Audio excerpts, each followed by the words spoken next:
ini lokal saja nih ternyata bisa. Apa sih yang tidak bisa? Itu. Jadi Pundak Imran ini penentuan nih. Kalau kita tidak berprestasi, habis. Tahun depan 18 semua tuh pelatih asing. Juga pakai pelatih asing. Sorry Coach Imran. Itu. Jadi di Pundak Imran ini tugas berat.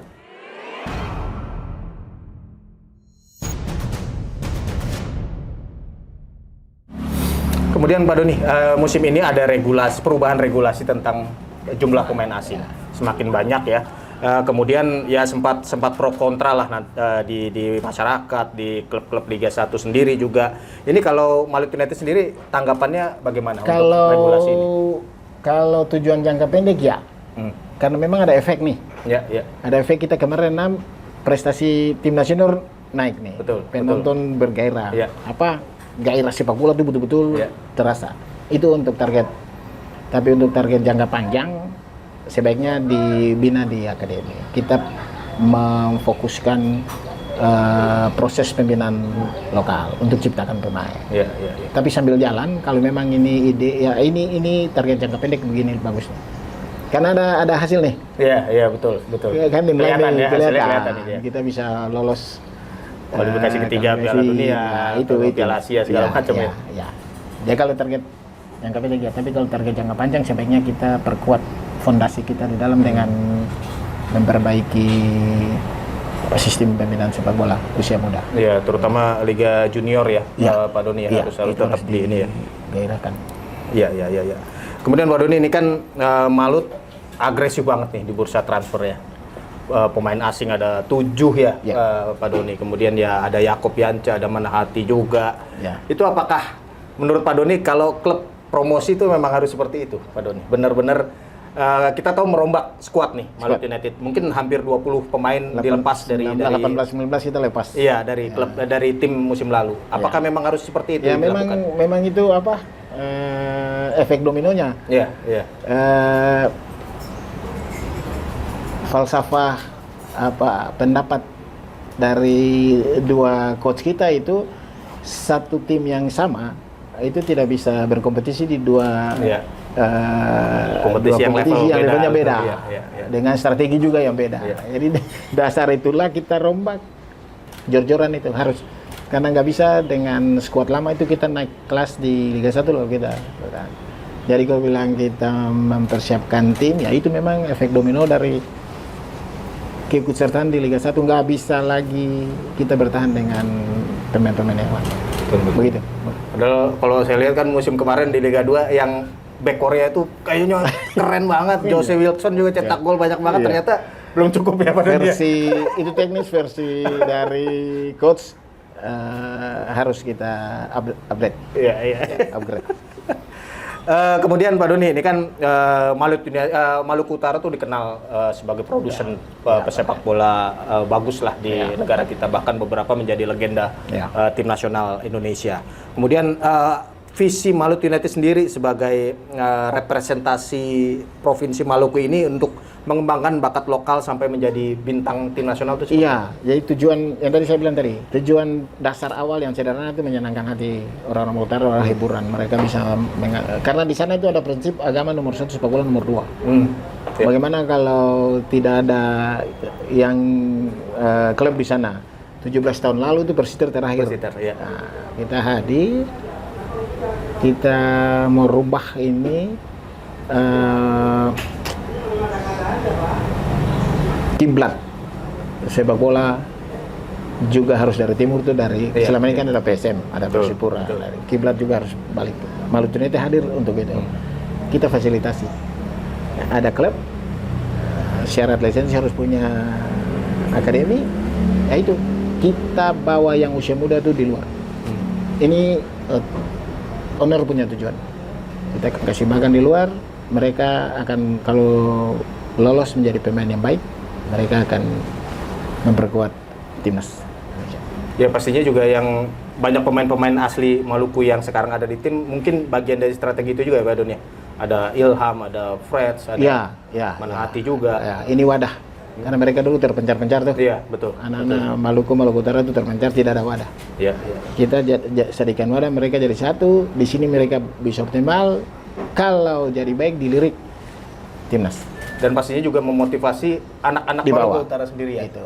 Untuk ini saya punya pujaan kakak saya ini, main ya. di klub sendiri gitu, Itu, di klub. itu bangga punya punya idola itu ya, memacu mereka untuk latihan. Iya, iya, betul.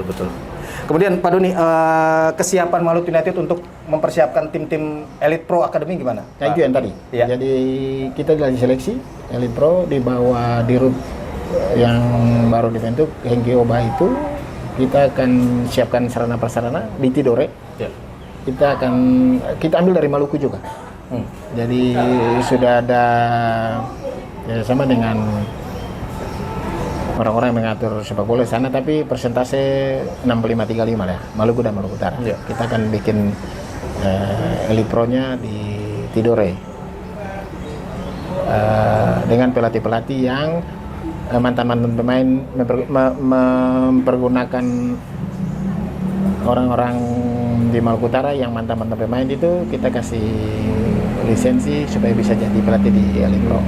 Iya. Yang dalam proses karena itu memang bagian dari itu keharusan aturan betul. yang ada di Liga 1 harus punya tim junior gitu. Kemudian mungkin impian Maluku United ini kan pasti jadi tim yang langganan papan atas gitu loh, Pak Doni, di Liga 1. Misalnya dari musim ke musim tuh selalu kalau bicara kandidat juara harus ada Maluku United di situ. Ya kan, impiannya kan seperti itu. Ini berapa lama waktu yang kira-kira dibutuhkan Maluku United untuk sampai ke level itu, Pak Doni? Kembali itu, kalau kita anak-anak bisa serius, total, bisa memenangkan setiap pertandingan mereka, tidak pandang itu home atau away sama dengan home, nah itu ukurannya bisa terbaca tuh, tujuannya bisa terbaca tuh di posisi mana. Tapi target itu kembali ke pemain dan pelatih. Kucingnya mau ikut wawancara bolos.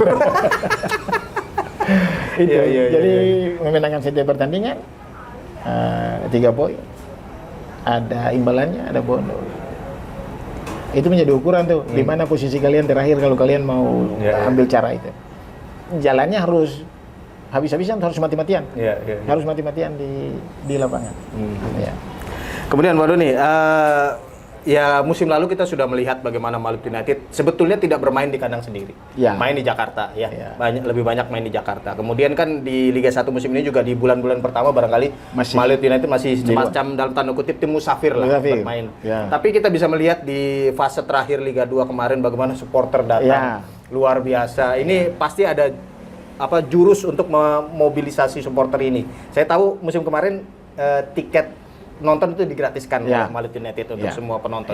Ini apa strategi untuk musim ini sekarang bermain di Liga 1, Pak Doni? Ini dua hal. Jadi kalau kita masih menjadi tim musafir, kita mungkin masih di Madia.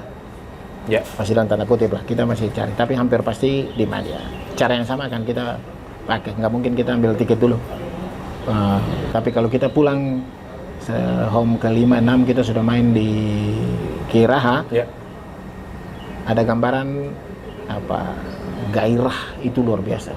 Ukurannya ketika kita saat di ujung-ujung terakhir mereka tuh nonton bareng gitu kan. Bisa dilihat. Luar biasa, Waktu kita pulang ke sana sekedar menyapa mereka setelah kita lolos itu disambut oleh satu pulau itu luar.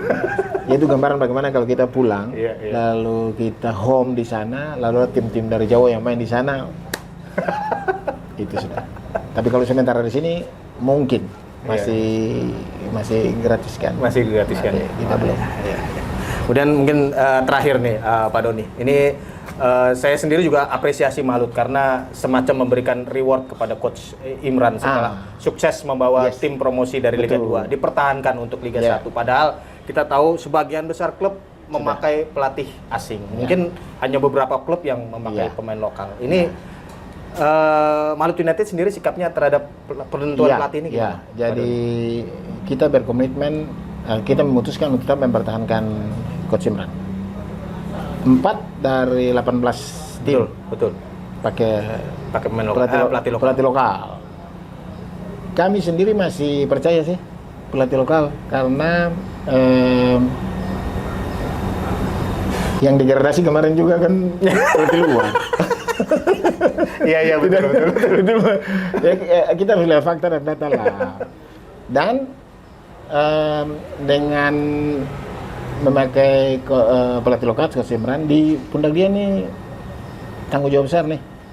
Saya pernah mungkin bilang waktu di peluncuran itu, di pundak Imran ini nasib pelatih lokal semua nih. Iya. Artinya kalau dia sukses dengan Malut, image owner yang sekarang ini belum percaya bisa berubah.